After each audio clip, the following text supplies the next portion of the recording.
रोहिदास भाऊ, हा, माझ्या पोराची लय तब्येत खराब आहे, हॉस्पिटलमध्ये टाकले त्याला. 8-10 हजाराची प्लीज मदत करा, मला लय अर्जंट आहे, मला प्लीज. अरे नाही रे दादा, माझ्याकडे पैसे.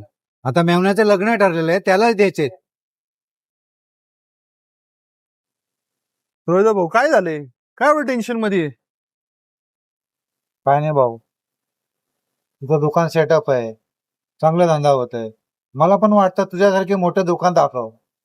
पैशाचा प्रॉब्लेम आहे त्यामुळे सांग. किती कमी पडतायत? तुझा मित्र आहे ना, सांग ना तू फक्त. 40-45 हजार रुपये कमी पडतात.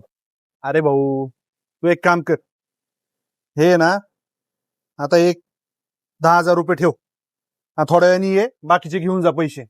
मित्र आहे तुझा आणि तू काय एवढं टेन्शन घेतो? हो, तुझं उपकार लय झालं. अरे उपकार काय भाऊ, मित्र आहे, मित्रासाठी एवढं नाही करणार करावं. ए भाऊ, काय झालं? कुठं हरवलंस? काय नाही रे, मला जरा लय मजबुरी होती.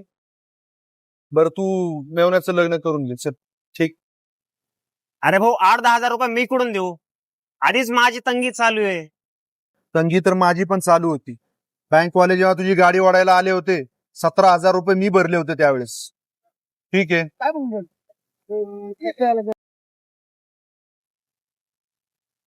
अक्रम भाऊ, काय आलं? लय दिवस झाले दिसला नाही, कुठं चाललंय? काय नाही रे कृष्णा, जरा पोरगा ऍडमिट आहे, पैसे मागायला गेलतो मित्रांकडे, एकाने बी मदत नाही केली रे मला. अरे एकेकाळी यांना मी भरभरून मदत केली रे, पैसा होता तेव्हा खूप. बिझनेस मध्ये आज माझा लॉस झाला, त्यांच्याकडे पैसे मागायला मला लाज वाटते, पण माझी मजबुरी आहे रे. मी त्यांना त्यावेळेस मदत यासाठी नव्हती केली की त्यांनी मला परत मदत करावी, एक माणुसकी खातीर, एक शेजारी, एक मित्र म्हणून केली होती रे. मला माहिती आहे की पैसा सर्व काही नाही, पण मला आज कळलंय की पैसा बरंच काही आहे.